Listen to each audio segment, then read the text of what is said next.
বাংলা ব্যাকরণের অন্য একটি টপিক যার নাম হচ্ছে সাধু এবং চলিত ভাষা। তো আপনাদের পরীক্ষায় সাধু এবং চলিত ভাষায় কী ধরনের প্রশ্ন আসে, ঠিক আছে, স্পেশালি ঝাড়খণ্ড টেন্টে। তো সাধু এবং চলিত ভাষাতে কী ধরনের প্রশ্ন আপনাদের আসে সেটাও আমি আজকে বলবো, এবং সাধু এবং চলিত ভাষার পুরো কনসেপ্ট এমসিকিউ সহ কিছু প্রশ্ন আমি সলভ করব, এবং সঙ্গে সঙ্গে আপনারা এই সাধু এবং চলিত ভাষা কী কী প্রশ্ন আসে সবগুলি পুরো কনসেপ্ট আজকে আমরা দেখিয়ে দেবো। সুতরাং শেষ পর্যন্ত অবশ্যই দেখতে থাকুন এবং এই ধরনের প্রত্যেকটি ক্লাস পেতে চ্যানেলকে। তো আজকে আমরা বাংলা ব্যাকরণের একটা টপিক দেখব যার নাম হচ্ছে সাধু এবং চলিত ভাষা, ঠিক আছে ভাই। তো সাধু এবং চলিত ভাষা থেকে পরীক্ষায় কী ধরনের প্রশ্ন আসবে, পরীক্ষায় প্রশ্ন আসবে একটা বাক্য দেওয়া থাকবে, একটা বাক্য দেবে, দেওয়ার পর বলবে যে ওই বাক্যটিকে সাধু ভাষায় পরিবর্তন করলে কি হবে, বা ওই বাক্যটা যদি চলিত সাধু ভাষায় দেওয়া থাকে প্রশ্নে তাহলে বলবে যে ওই বাক্যটাকে যদি চলিত ভাষায় আমরা পরিবর্তন করি তাহলে কি হবে। সাধু এবং চলিত ভাষা বা বাক্যটা দেওয়া থাকবে, দিয়ে বলবে এই বাক্যটা সাধু ভাষা না চলিত ভাষা। জেনারেলি এই তিন ধরনের প্রশ্ন আসে। নাম্বার ওয়ান, একটা বাক্য দেওয়া থাকবে, বাক্যটা সাধু ভাষায় থাকবে এবং আপনাকে বলবে যে বাক্যটাকে আপনি চলিত ভাষায় ট্রান্সফার করুন, পরিবর্তন করুন। নতুবা বাক্যটা চলিত ভাষায় থাকবে, আপনাকে বলবে যে সাধু ভাষায় পরিবর্তন করুন। নতুবা একটা বাক্য দেওয়া থাকবে, তখন এখানে বলা হবে যে বাক্যটা সাধু ভাষা না চলিত ভাষা, নাকি সাধু চলিত দুটোই মিশ্র রয়েছে। তো তার জন্য আজকে আমি শর্ট ট্রিক্স দেখিয়ে দেবো আপনাদের। এই সবগুলো ডিটেলস আপনাদের দেখার দরকার নেই, কারণ এগুলো হচ্ছে থিওরিটিক্যাল, আমরা প্র্যাকটিক্যালে দেখব। তো এই সবগুলো হচ্ছে আমাদের থিওরিক্যাল। আপনারা এই পিডিএফটা ভিডিও ডেসক্রিপশনের লিঙ্কে ক্লিক করলে আপনারা পেয়ে যাবেন এই সবগুলি। তো তবুও আমি আপনাদের যে সম্পূর্ণ যে পরিবর্তন, যেটা আমরা সাধু চলিতকে কী করে পরিবর্তন করব, ওই জিনিসটা খুব সহজ আপনাকে দেখিয়ে দেবো। তো সাধু চলিতের ক্ষেত্রে স্পেশালি ক্রিয়াপদ এবং সর্বনাম পদের ক্ষেত্রে আমাদের পরিবর্তন দেখা যায়। তো প্রথমে কয়েকটি ক্রিয়াপদ আমি আপনাদের দেখিয়ে দিচ্ছি। যেমন সাধু ভাষা, এদিকে আছে চলিত ভাষা। সাধু ভাষায় সবসময় দেখিয়া হবে, দেখিয়া, কিন্তু ওই দেখিয়াটাকে যদি আমরা চলিত ভাষায় ট্রান্সফার করি তখন সেটা হয়ে যাবে দেখে। এবার একটা বাক্যে যদি আপনি দেখেন যে দেখে লেখা আছে, তাহলে আপনি ভেবে নেবেন যে এই বাক্যটা চলিত ভাষা। আর যদি বাক্যতে দেখেন যে এই বাক্যটিতে দেখে না দিয়ে বাক্যটিতে দেওয়া আছে দেখিয়া, দেখিয়া, শুনিয়া, গাইয়া, খাইয়া, এই ধরনের যদি থাকে, বসিয়া, এই ধরনের যদি থাকে ওয়ার্ড, তখন আপনি বুঝে নেবেন এটা কি সাধু ভাষা, ঠিক আছে ভাই। আর দেখে, শুনে, বলে, এই ধরনের যদি থাকে তাহলে আপনি ভেবে নেবেন এটা হচ্ছে চলিত ভাষা, ঠিক আছে। তারপর ফুটিয়া রহিয়াছে, যদি ফুটিয়া রহিয়াছে থাকে তাহলে সেটা সাধু ভাষা।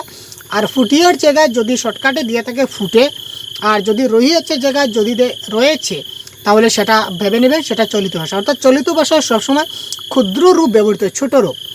চলিত ভাষায় ছোট রূপ ব্যবহৃত হবে এবং সাধু ভাষায় তার বড় রূপটা ব্যবহৃত হবে, এটা মাথায় রাখবেন। যেমন দেখুন খুলিয়া, যদি খুলিয়া হয় সাধু ভাষা, আর যদি খুলে হয় তাহলে চলিত ভাষা। গড়িয়াছেন, এটা হবে সাধু ভাষা, আর যদি গড়েছেন থাকে তাহলে বুঝে নেবেন এটা হচ্ছে চলিত ভাষা। যদি বলিয়া থাকে, আগে বলেছিলাম দেখিয়া, চাহিয়া, বলিয়া, এই ধরনের থাকলে সেটা সাধু ভাষা, এবং দেখে, বলে, চলে, এই ধরনের যদি থাকে তাহলে কি চলিত ভাষা। এবার চলে, চলে যদি চলিত ভাষা হয় তাহলে তার সাধু ভাষা কী হবে, নিশ্চয় হবে চলিয়া, বুঝতে পারছেন। তো এই ধরনের কয়েকটা যদি জানেন তাহলে সবগুলো নিজে থেকেই আপনারা চিন্তা করে বের করতে পারবেন। তো তারপর দেখি আরও কয়েকটি আমরা যেখানে রয়েছে পাইয়াছিলেন, পাইয়াছিলেন থাকলে কি হবে, এটা পরিবর্তন হয়ে আমাদের হবে পেয়েছিলেন। পার হইয়া, পার হইয়া থাকলে সেটা পরিবর্তন হয়ে কী হবে, পেরিয়ে। হইলেন, যদি হইলেন থাকে তাহলে এটা পরিবর্তন হয়ে আমাদের কী হবে, হলেন। হইল, হইল যদি থাকে তাহলে সেটা হবে আমাদের সাধু ভাষা। আর হলো বা হল যদি থাকে তাহলে এটা আমাদের হয়ে যাবে কি চলিত ভাষা, ঠিক আছে। এই দিকের যে শব্দগুলো আছে এই সবগুলো হচ্ছে চলিত, আর এই দিকের যে শব্দগুলো আছে এই সবগুলি হচ্ছে আমার সাধু ভাষার শব্দ। করিবার, করিবার যদি হয় তাহলে সাধু ভাষা। যদি করবার বা করার থাকে তাহলে চলিত ভাষা। এবার করিতেছি, করিতেছি জায়গায় আমরা যদি পরিবর্তন করি তাহলে আমাদের চলিত ভাষার ক্ষেত্রে করতেছি করতে হবে। করিতেছিকে পরিবর্তন করে আমরা করতেছি করব। তারপর যেমন ফিরিয়া, ফিরিয়া হচ্ছে সাধু ভাষা, আর ফিরিয়া যদি থাকে তাহলে সেটা হবে কি আমাদের চলিত ভাষা, ঠিক আছে ভাই। তারপর দেখুন লাগিল, যদি লাগিল থাকে তাহলে সেটা সাধু ভাষা, আর যদি লাগলো থাকে তাহলে সেটা হবে কি চলিত ভাষা। চকিত হওয়া থেকে পরিবর্তন হয়ে হবে চমকে। ছড়াইলে, ছড়াইলে থেকে পরিবর্তন হবে ছড়ার। এই ছিল ক্রিয়াপদের কয়টি অংশ। তো এই ক্রিয়াপদগুলো আপনারা স্ক্রিনশট করে রাখতে পারেন, এই ক্রিয়াপদগুলো থেকে আপনাদের পরিবর্তন আপনারা করতে পারবেন। তারপর সর্বনাম পদে কিছুটা পরিবর্তন আসে। সর্বনাম পদে সাধারণত এই দুইটা জিনিসই দেখা যায়, বাকি টুকটাক রয়েছে সেটা বলে দেব। তো সাধু ভাষায় তাহার, তাহার এখানেও সেম টপিক।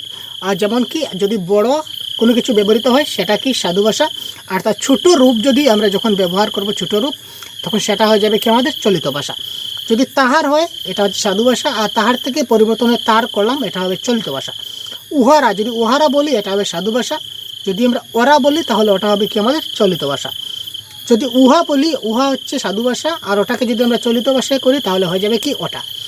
তাহার, তাহার এখানে যদি এটা সাধু ভাষা, আর তাহার থেকে চলিত ভাষায় করলে কি হবে ভাই, হবে তার এবং তার। দেখতে পাচ্ছেন, তাহাকে বা উহাকে, তাহাকে বা উহাকে থাকতে পারে, এটাকে আমরা সাধু ভাষা বলবো। আর তাহাকে পরিবর্তন করে আমরা কি লিখবো, এই হাটাকে কেটে আমরা শর্টকাট করে নেব তাকে, আর উহার জায়গায় উহাকে কেটে দিয়ে আমরা ডাইরেক্ট ওকে করে দেবো। ঠিক আছে ভাই, আমরা এখানে উহাকে, আমরা এখানে উহাকে, উহাকের জায়গায় যদি আমরা হাটা কেটে দিই তাহলে উকে, উকে কিন্তু কোনো কিছু হয় না, আমরা বলবো ওকে কলমটা দাও। ঠিক আছে, ওকে কলমটা দাও, এই ধরনের লিখবো।